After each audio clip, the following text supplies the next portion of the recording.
A token of support, positivity and gratitude greets those arriving to start their shifts here. A way of saying, you can do this. Behind these walls, a raft of changes have been made to tackle the current pandemic. Many nurses have been drafted from their normal posts into COVID wards. Their new task, face this illness head on and beat it. I think, like everyone, you're apprehensive, not necessarily for yourself, but for your families, and you know they're going to be worrying about you, and you don't maybe worry necessarily about getting it yourself, but perhaps passing it on to someone.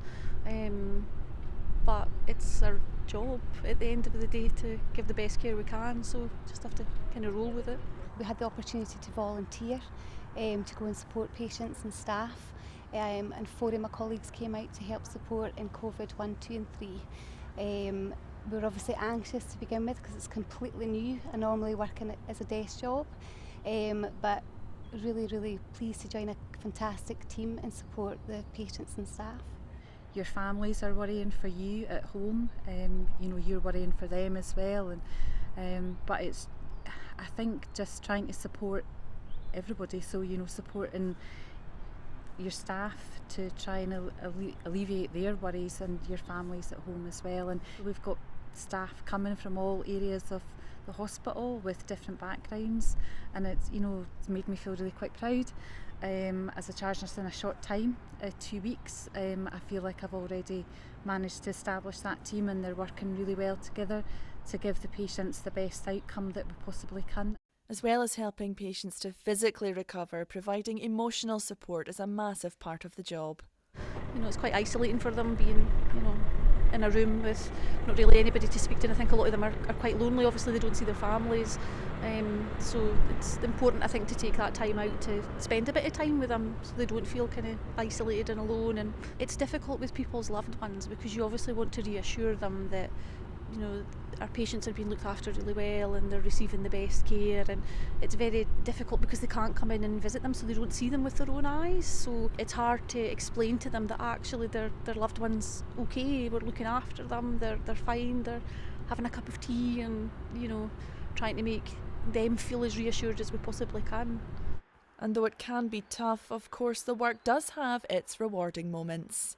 Seeing our patients go home, to know that they've recovered and they're able to get back home to their families. For them, I think it's, they're just so relieved that they're recovered and that they've come out the other side, and because it is obviously really worrying for them because they've seen all the press and they know what outcomes can be. I think because you're seeing people recover and get better and leaving to go home to their families.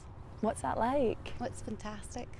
I'm very proud to have been part of working with the team to see them going home. And the Director of Nursing and Acute Services, Nikki Berry, gave us her thoughts on the work the staff are doing. Now, Nikki, this is obviously a challenging time for all the NHS staff working to battle coronavirus and treat the patients who have become ill, but of course they've completely rose to the challenge, haven't they? What would you like to say to your staff?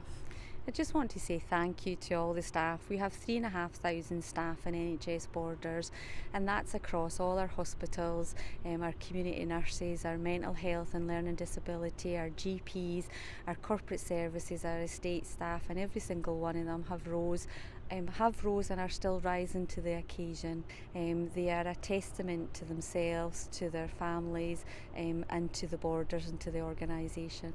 How important is the work that they are coming in and doing every day, like you say, from estates to doctors to nurses?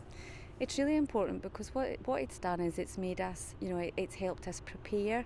We've obviously made huge differences in NHS Borders, and without the staff and actually their professionalism, their flexibility, their dedication, we would never have been able to do that. What do you make of the Clap for Carers that's been happening every Thursday, people coming out and showing their appreciation for the work that NHS staff do? We're really grateful to that, going out and listening to it. It's really emotional, and I think it's helped the staff. Everybody's talking about it, and what the staff, what they're doing, and knowing the public are right beside us is just making all the difference to all the staff. We can't thank them enough. Nikki, thank you.